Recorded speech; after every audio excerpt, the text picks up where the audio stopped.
كل سنه وانتم طيبين ورمضان كريم، وربنا ما يقطع لنا عاده ولا يحرمكم مني ولا يحرمني منكم. ده اول رمضان ليا معاكم، واستنوني في الف طبخه وطبخ. عملت لكم ورق عنب باللحمه وسلطه زبادي، تعالوا اوريكم ازاي هنعملها.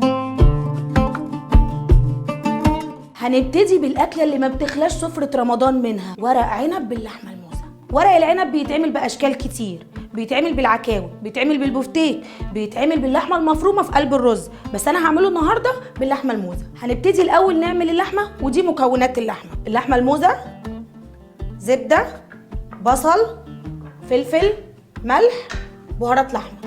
انا ولعت على الطاسه وهنحط الزبده. هنسيح الزبده في الطاسه. على ما الزبده تسيح هقول انا عملتها باللحمه الموزه مش بالعكاوي او بالبفتيك. انا بحب اللحمه الموزه علشان بتبقى ناعمه وبيبقى فيها جيلاتينه كده، انا بحبها. قولوا لي بقى في الكومنتات انتوا بتعملوه بالبفتيك ولا اللحمه الحمراء ولا الموزه ولا العكاوي. هنحط اللحمه.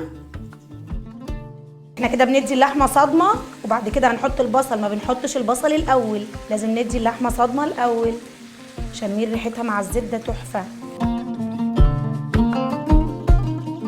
ننزل بالبصل، قلبيه كويس وسيبيه يتشوح بقى مع اللحمه كده حبه حلوين.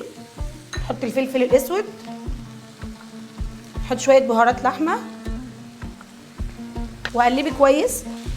مش هنحط الملح دلوقتي، نحطه كمان شويه. نحط اللحمه تستوي نص سوا، وهنكمل سواها مع ورق العنب. يلا بينا نعمل ورق العنب. وانا اوريكم قبل كده انا بحشيه ازاي. في ناس بتحشيه على طبق وناس بتحشي على ايديها، انا من الناس اللي بحشي على ايديا. جبت الورقه اهو، حطيتها على الناحيه الناعمه على ايدي والخشنه هي اللي فوق. نحط الرز كده ونظبطه ونلف،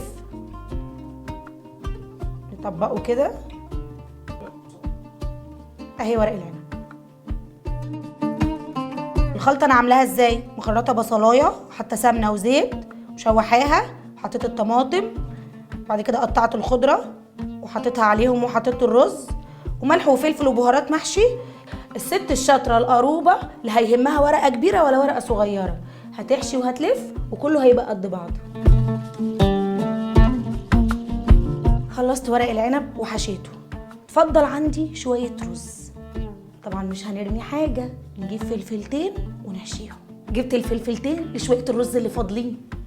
ما نملاش الفلفل قوي علشان خاطر الرز ما يطلعش في السوا بره الفلفل، ونهدر شويه رز. الفلفل هنحطه على وش ورق العنب وهو بيستوي، ما بيأثرش على طعم ورق العنب خالص. بعد ما خلصنا لف ورق العنب هنبتدي نفرش الحله بتاعتنا. انا نضفت الجزر وقطعته شرايح رقيقه عشان ارصها في الحله. انا بقى بحب ازود كام شريحه ليمون. بعد ما رصينا الجزر والليمون هنبدا نرص ورق العنب واللحم.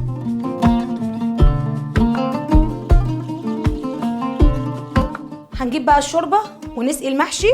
وخلي بالك اهم حاجه نظافه المطبخ وانتي بتشتغلي. هنسقي المحشي لغايه ما يغطي ورق العنب بس.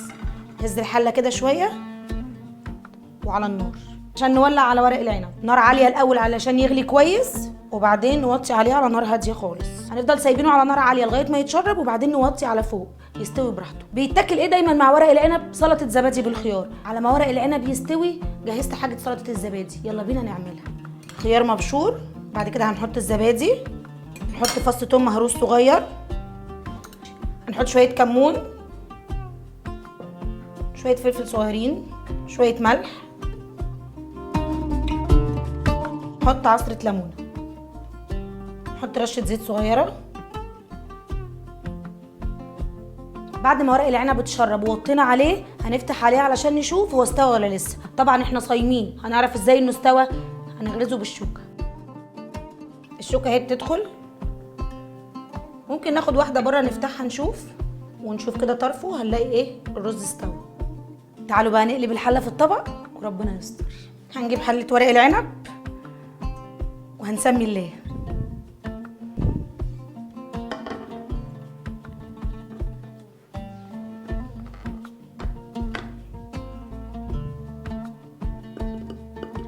مش اي حد يقلب القلبه دي، ها؟ القلب ده فن.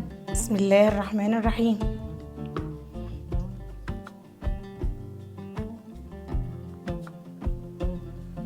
هنظبط الطبق تحفه تحفه وبألف هنا وشفا. ده ورق العنب باللحمه وبالهنا والشفا. رمضان كريم.